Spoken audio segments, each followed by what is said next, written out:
600 വർഷം എടുത്തു ഇതിന്റെ പണി പൂർത്തീകരിക്കാൻ. കണ്ടു കഴിഞ്ഞ ഒരു ഫെയറിടെൽ പോലെ ഒരു മായാലോകം. ഇതിന്റെ പ്രധാനപ്പെട്ട വാതിൽ പണിയാൻ തന്നെ 12 വർഷം സമയമെടുത്തിട്ടുണ്ട്. ഏകദേശം ഒരു 7-8 ആനകളുടെ ഭാരം വരും ഈ ഒരു വാതിലിന് മാത്രം. അകത്തും പുറത്തുമായിട്ട് ഏകദേശം ഒരു 3400ഓളം സ്റ്റാച്ചുകളും ഉണ്ട്.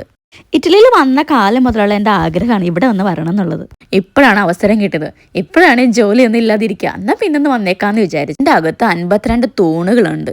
അത് മാത്രമല്ല 40,000-ഓളം ആളുകൾക്ക് ഒരുമിച്ച് ഇതിൻ്റെ അകത്ത് നിൽക്കാൻ കഴിയും. അത്രയും വലുതാണ് ഇതിന്റെ ഉൾവശം. ഞങ്ങൾ ഇതിന്റെ റൂഫിലൊക്കെ പോയിട്ടുണ്ടായിരുന്നു കേട്ടോ. ഭയങ്കര രസമായിരുന്നു. ഞങ്ങൾ സ്റ്റെപ്പ് കയറിയിട്ടാണ് പോയത്. ശരിക്കും എൻ്റെ കൂടെ വന്ന ചേച്ചിമാരും ഞാനൊക്കെ മടുത്തിട്ടുണ്ടായി. പക്ഷെ നല്ലൊരു എക്സ്പീരിയൻസ് ആയിരുന്നു കേട്ടോ. ഒരിക്കലെങ്കിലും വന്ന് കാണേണ്ട ഒരു സ്ഥലം. 22 യൂറോയുടെ ടിക്കറ്റ് ആയിരുന്നു ഞങ്ങൾ എടുത്തത്. ഇതിന്റെ അകത്തേക്ക് കയറാനും മ്യൂസിയം കാണാനൊക്കെയാണ് കേട്ടോ 22 യൂറോ. ഞങ്ങൾ രാവിലെ ഒരു 7 മണിയായപ്പോൾ ഇവിടെ എത്തി. ആ സമയത്ത് അങ്ങനെ അധികം തിരക്കൊന്നുണ്ടായിരുന്നില്ല. 10 മണി ആയപ്പോഴേക്കും നല്ല ക്രൗഡ് ആയിട്ടുണ്ടായിരുന്നു. ഒരു ക്രിസ്ത്യൻ പള്ളിയാണ് കേട്ടോ. പ്രശസ്തമായ മിലാൻ കത്തീഡ്രൽ. ഉച്ചവരെ പള്ളി തന്നെയായിരുന്നു. പിന്നെ ഫുഡൊക്കെ കഴിക്കാനായിട്ട് ഞങ്ങൾ ഇവിടുത്തെ കേരള റെസ്റ്റോറൻ്റായ മലബാർ സ്പൈസിലാണ് പോയത്. പള്ളിയുടെ അവിടെ നിന്ന് ഞങ്ങളൊരു മെട്രോയും ബസ്സും എടുത്തിട്ടാണ് കേട്ടോ വന്നത്. നല്ല ഫുഡും ആയിരുന്നു, അതേപോലെ നല്ല സർവീസ് ആയിരുന്നു കേട്ടോ. അത് എടുത്തു പറയേണ്ട കാര്യമായിരുന്നു. ഇതുപോലെ ഇറ്റലിയിലെ വീഡിയോസ് ഇനിയും കാണാം. അതുവരെ ചാവ് ചാവ്.